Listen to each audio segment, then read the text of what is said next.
Welcome to Pivoting to Technology Adoption. I'm your host, Donna P. Mitchell, the Transformation Authority. Every week, I sit down with executives, strategists, and innovators to tackle the one problem no one's solving: why 70% of technology transformations fail. Let's pivot. What should the C-suite team look like to really bring the project to a success where you minimize the risk and you really mitigate a lot of the issues that are taking place that makes everything off the rails? And then you have a crisis and then people are getting fired and then you don't want to have your name attached or no one's looking at the adoption piece. Yeah. So here's what's going on. I have a scary secret for all of you. AI is being adopted inside your company. You just probably don't know it. Okay. And that's the shadow ledger. And you know, that's Susie in marketing that wanted to use a bot to help her write her copywriting and all that. I mean, this is all happening maybe, you know, under in the shadows of your company. So the way it needs to be done, and by the way, don't punish those people because those are probably your best people. They're the ones that are the forward-thinking doers. They're the champions for AI. They're probably the ones that are going to lead this. I'm looking for people like that to lead this because obviously the C-suite's busy, focused hopefully on strategy, where the operators are going to be deep in the weeds and trying to solve real problems the company needs, and that they're the ones going to have the use cases that I'm going to be developing for, right? So we need to get those people, those champions and leadership all together in a room. And in my process, I have to do a strategy session, very much like what a branding strategy is, but it's different.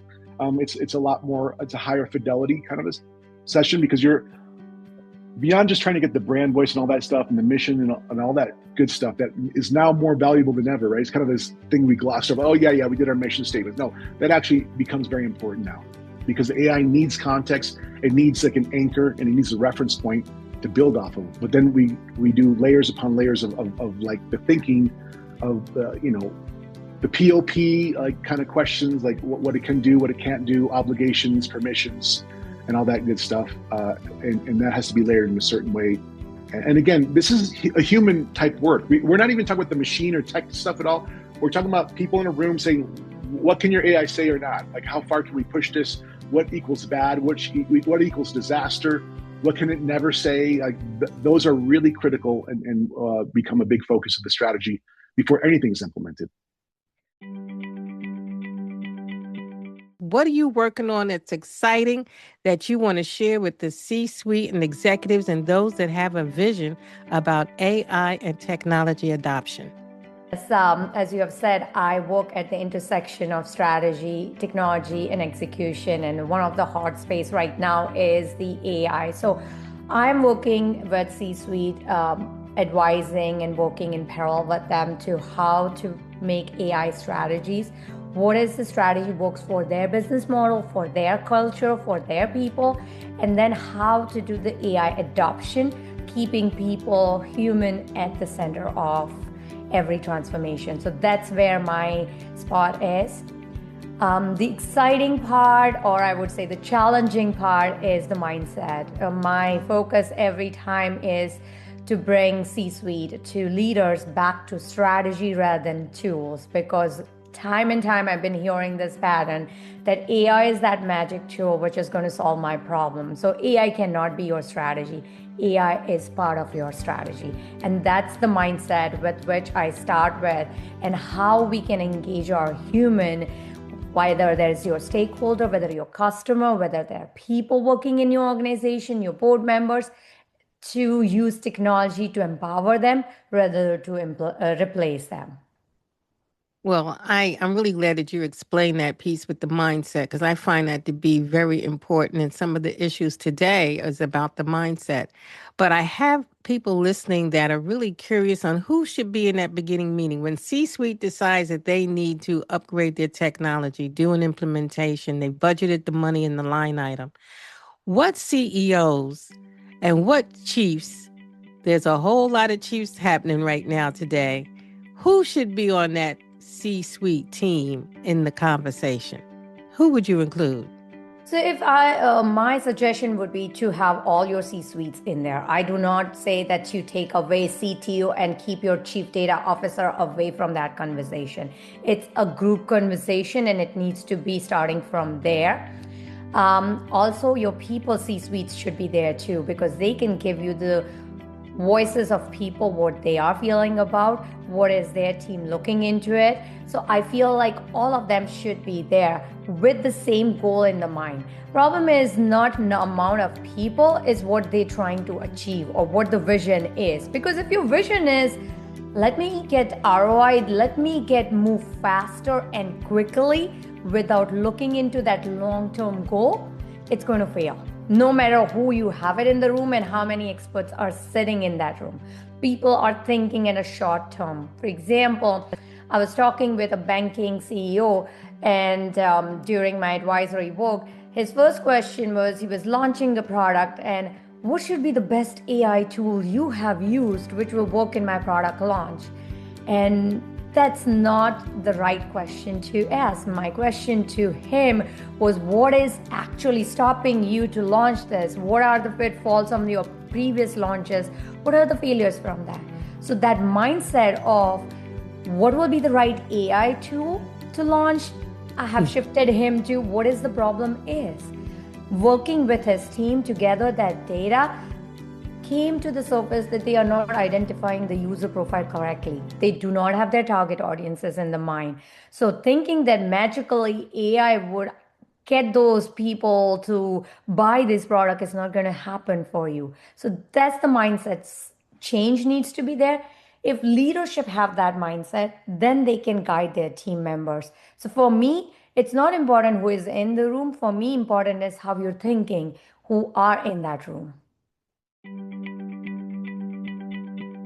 I'm very concerned about what is the conversation? What conversation should C-suite really be having to avoid going off the rails? What do you really see to be the major issues for why that happens and transformation is failing? Good question. We were at this for a number of years. Our first massive transformations were happening inside of AT&T. They were really, really good about trying to measure everything. So we would do these 5-day intensives and a little bit of follow-up, and we took the consumer products division from break-even to generating $3 billion in profit over the course of 4 years. So qualifies as a transformation. But as we got out there a little farther, all these things that they measured, the curve, which had been going like this, started going like that. And I thought, whoa, wait a minute, that's not what's supposed to be happening here. Now, it took me, this is embarrassing to say, but it took me about 4 or 5 years to figure this out and not that many minutes to explain it. So what I came to see is that there's actually 3 crucial variables that you have to be managing at the same time if you want to have a successful transformation. And the reason most of them fail is people are blind to at least one of these, and they don't have the attention span to keep their focus on it long enough to actually embed it into the culture. So the 3 variables are mood, leadership and management practices, and systems and processes. Now, when I talk about mood, this is where I lose too many executives. Like, what the hell's that? You know, we're supposed to play Barry White music? Well, wrong mood, but you're kind of on track there. A mood is a predisposition for action. Human beings don't have moods, they have you. We're all living in some kind of mood all the time. And we're blind to them. It's like that alien on your face, right? You can't really notice that it's there because it's just kind of part of you. But the easiest way to understand it is, you know, look at the legendary glass. Is it half empty or half full? Depends on your mood. If you're a mood of ambition or confidence, it's half full. If you're in resignation, resentment, it's empty. It's the same glass either way, but each of those moods are going to cause a different automaticity in your actions. So the axiom that we use with people is mood is everything. It's not the only thing, but it's everything, because if you don't get this right, nothing else you do is going to matter. So put a pin in that. Now, when we start talking about transforming an organization, 3 variables: mood, leadership and management practices, systems and process. Where do 99% of these efforts try and start? Systems and processes. Why? Well, we live in the delusion that because we can see it and measure it, it must be the thing that matters most. And it's not. So if you're the senior leaders, you of course don't want to look at leadership and management practices because that would be us. So let's take this easy stuff. Now, the thing about it is you might have a really cool new system, or some great new process, but if you're trying to lay in that over a lingering mood of resignation and resentment in the organization, it's not going to have a chance to stick. Why it's important to have the data and the appropriate integration, and he's going to give us the tools, the use cases, and what's happening today in that technology adoption. So I want to know, for the first time in some time, I haven't had too many people on the integration side. Why is that so important for an executive listening at this time in C-suite and some of the leadership that has to move into this whole technology, integration, cloud computing? Why is it important? What are the benefits? From the day one of my career, I started with integration. Somehow I started to like it. It is a very unique field and very challenging. So when you say integrate, you need to understand even the source as well as target. So when I started my career, it was mostly the on-premise based integration. There too, the challenge is to understand the system, build the integration, automate the business. Then as and when I grow into my career, the cloud adoption started kicking in. But not all the applications are moved to the cloud. There are some in the on-premise. So I expertised in myself as a cloud to on-premise integration. Then the adoption of cloud became even more. Then the new challenges came through. The multi-cloud. The customer have application in the various cloud. It can be Azure, AWS, anywhere. There too, the integration played a critical role. So I had many customers who are in the various cloud, and I helped them to bridge the application and made their business automation through the integration strategy. Now the next set of challenge, the AI. To have effective AI project, you need to have a data. Where is the data? Again, in the dispersed system. It can be in the various application under the various cloud or multi-cloud. So again, there is a integration plays a critical role. So my expertise is not only the integration. I now pivoted to the integration product manager, where I design the product meet all the various customer requirement. So our integration tool, whichever I'm product manager, is a very uniquely spaced to meet these challenges. It can integrate on-premise to the cloud. It can integrate between the two cloud, and it will integrate the data to automate your entire business application to meet the AI standard needed for AI. How does someone know that's listening that they know they need an integrator? What requirements, or who's your customer? Who out there would know they need to contact you for additional help? Are those enterprise, mid-level businesses? They have data, or they know where their data is and what they mean, or they don't have data and they don't know they got data. How does that piece work where they need to know they contact you?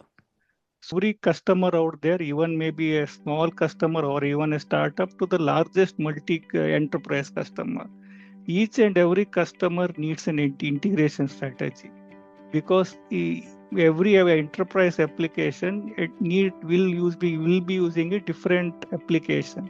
One for the payroll, other could be for HR related, other could be for your maintaining your customer base or a CRM system. So to have your end goal, to have end-to-end automation required, so you need to have a integration. So integration is very key. I see this integration often seen by an executive as a back-end IT stuff. It is not. If you do not have a right integration strategy, then your application will be working on silo. then you, as a Mm. business user or a customer, you will have a lot of challenging to go and each and every system to get the data or do the stuff. So your efficiency will go down, your productivity will reduce, and your end customer will obviously will not be happy because they will not get the right data or the right performance which they're expecting. So that is where integration plays a key role in every enterprise. So how does AI play into all of this? AI is everywhere. And I'm going to make an assumption. It's also in the integration space, the cloud space. How does AI play in that space? So I will take this. So to have your AI, what is AI? End of the day, AI is something which will make your business application even more useful or even more efficient. To do that, you need to have integration of the right data. So integration is a key enabler for your enterprise to adopt into AI. Yes, and I'm sure you have a lot of great information that you can share to everyone who's adopting AI right now. But I really want to take a look at a RISE framework because lately we've talked a lot about the failure of technology adoption due to not the technology. It is the change management piece, the people side. And there's a gap on the governance side. Matter of fact, there's a few gaps going on. Could you give us some insight on the ARISE framework and why it is so important in today's marketplace? If somebody hadn't been thinking about what they were doing or taking some level of accountability, and that's part of the challenge, is that there is a diffusion of responsibility. And that's kind of part of what drives ARISE and drives the value of ARISE, and that it's putting people into a place of governing responsibly so that they can continue to roll out solutions or to innovate as they want in their business. What does that mean to those that are listening? Well, I think a lot of people will be thinking, a lot of people when they see tools that come out nowadays, especially from a framework perspective, are thinking, that was thrown together by an LLM, right? Take what you know, pop it into a RAG overlay, give it some kind of guardrails and instructions and see what pops out. The ARISE framework is hand map.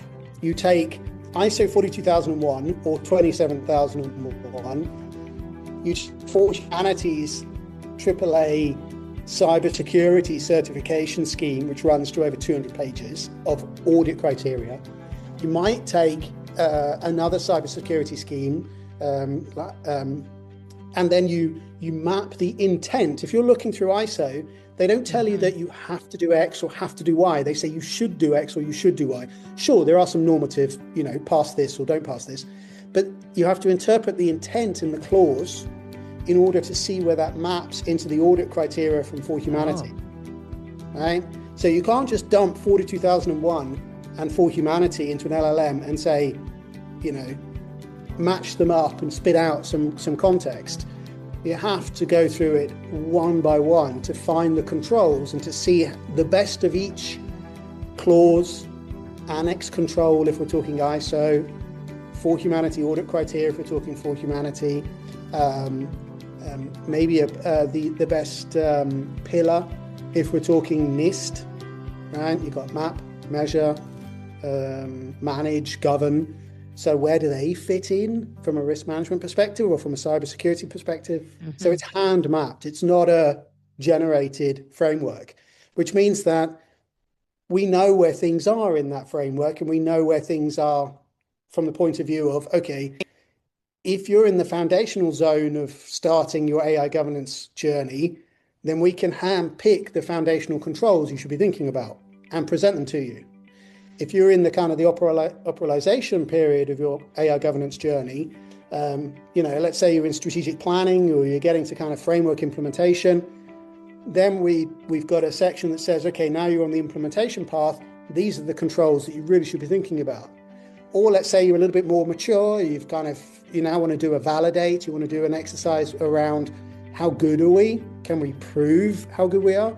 Do we have the evidence to meet pre-audit services?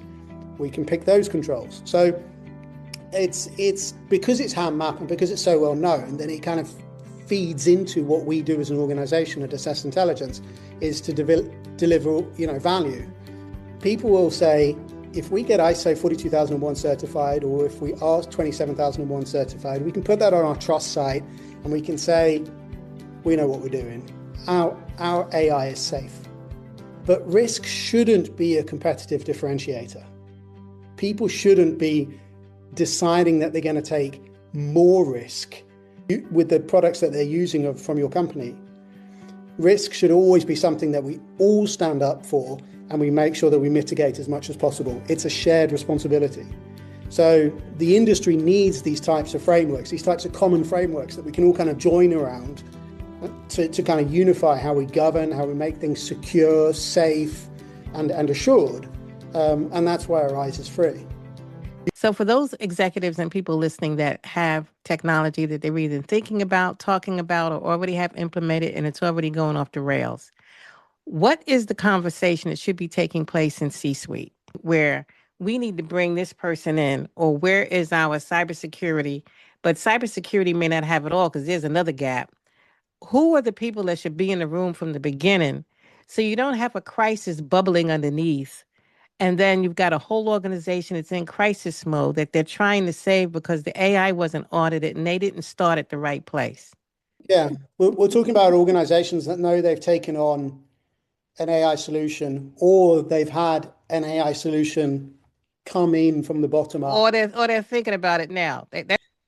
There's probably, guaranteed that there's some... And everybody is stressed. They don't know what to do, who to talk to. The CEO wants it done. Everybody trying to keep their job or make it look like they're part of the game. They got the mindset, everything's marching right along, but nobody really knows what they're doing and they scared to death. Yeah, you're not wrong. There's some executive leaders watching this now thinking, okay, how do we make this decision? What do we do next?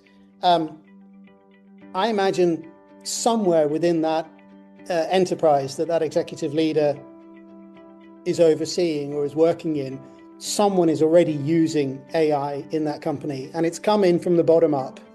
In the same way that, my previous employer was a technology provider, and they really changed the game when it came to which phones were being used in corporations, right? They really changed the game. And prior to them turning up, it was BlackBerry, and then suddenly everybody wanted what we were selling. And that became a BYOD question. And companies weren't ready for it because they'd have people coming to work using one phone that they wanted to have and then using the phone that they had to have. And eventually the phone they wanted to have started having the stuff on that the phone they should have. I remember that. Right? And it became a BYOD, bring your own device, and then it became a CYOD, COYD, corporate owned your device. How does a customer of yours know what type of AI solutions they might need? Is that through the evaluation of you, or do they already have an idea what they're trying to fix? And once that happens, what happens with the adoption that they're failing so much? Can you give us some insight on what goes wrong and what goes right? Sure, that's a great question, by the way, Donna, because that's where everybody is falling down. If I look at the statistics, I think what we heard, like a lot of AI use cases are nowadays failing because of certain reasons, and everybody's trying. This is a jargon that everybody's talking about. All the from our bedrooms to boardrooms and everywhere we are talking about AI. But what happens is if we don't have the understanding of data, it becomes so much challenging because AI is something that comes from the data. Okay, so if you have the data, first you have to think about the data, what data you have and what data product you are looking at using AI. Okay. And then the use cases comes. The use cases are nothing but something that you can combine with your business. So let me put it in this way. First, look at your data, what enterprise data you have, okay, how you are going to utilize that data. That's the first step. Second step is understand your business, find out where you can use the data to solve a business problem. or to enhance your business processes, right? That's how you can utilize the data and can build some AI services on top of that. Let me give you an example on that. For example, we have customers, they have enterprise data. Now they want to enhance the customer experience. Okay. Hold on a minute. Let me ask you this, because I know somebody out there is thinking this. What type of data? What is considered data? Name, address, or how they shop, purchases, when they upsell, downsell? Give us an example with some of the data. And then what happens to the data when they bring in the AI? Do you have a use case you can give us so we can have like a real picture of what's going on? Absolutely. Cool. So that's where exactly it comes from. What is the data, right?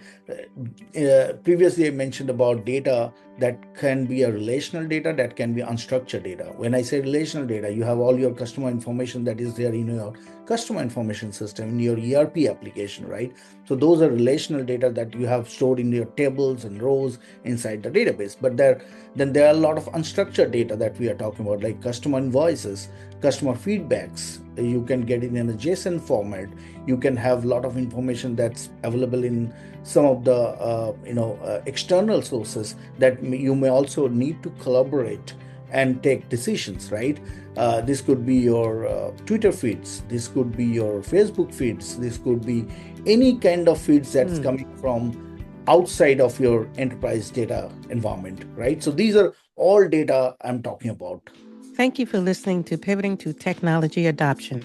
If this episode gave you something to think about, subscribe, leave a review, and share it with a colleague who needs to hear it. My new book, Pivoting to Technology Adoption, Mind the Gap, is available now on Amazon. Visit pivotingportal.com to work with me directly. I'm Donna P. Mitchell, the Transformation Authority. Until next time, mind the gap.